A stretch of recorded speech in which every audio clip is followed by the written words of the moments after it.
Bonjour les grandes sections, j'espère que vous allez bien. Alors, on commence aujourd'hui avec le jeu de la tour. Vous allez reprendre votre feuille avec toutes vos tours et vous allez vérifier s'il n'y en a pas d'autres que vous pourriez coller et que vous n'avez encore pas trouvé. Allez-y. Après ça, les parents, je vous propose de dire à votre enfant des devinettes pour qu'il trouve quelle tour vous aviez choisi. Donc, par exemple, maman choisit une tour et elle dit à Mélisse, Mélisse, ma tour est bleue au dernier étage, rouge au milieu et tout en haut, au dernier étage, elle est verte. Et Mélisse, elle va devoir trouver quelle tour correspond. Donc, on peut aider les enfants, c'est-à-dire qu'on va barrer à côté les tours qu'on élimine à chaque fois. On peut dire un indice à la fois et l'enfant y barre.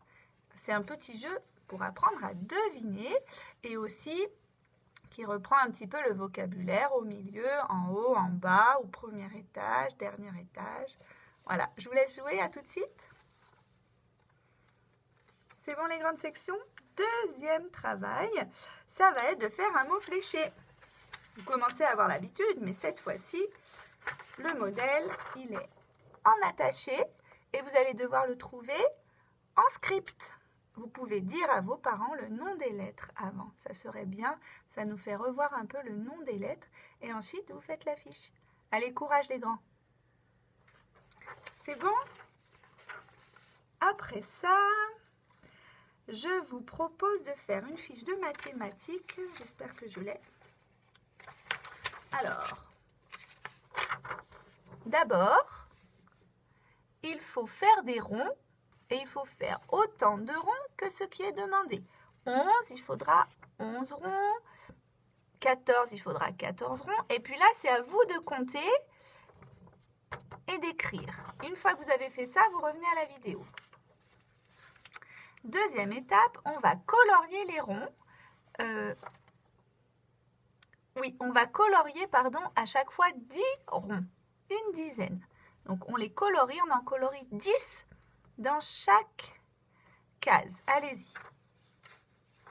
Et une fois que ça c'est fait, vous allez entourer, mettre ensemble les 10 de la dizaine que vous avez déjà colorié. Vous allez entourer.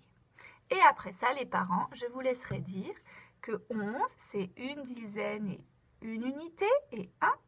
Que par exemple 14, c'est une dizaine, c'est 10 et encore 4 et 4 unités. Et voilà pour les autres nombres. C'est pour reprendre un petit peu le vocabulaire dizaines et unités qu'on a découvert cette année. Allez-y. C'est bon, dis donc les grands, je vous fais beaucoup travailler. Allez, maintenant je vais vous laisser regarder une histoire. C'est l'histoire de C'est moi le plus fort.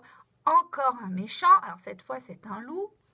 Les loups, c'est souvent méchant dans les histoires, mais pas toujours. Celui-là, il est méchant et il va embêter tout le monde.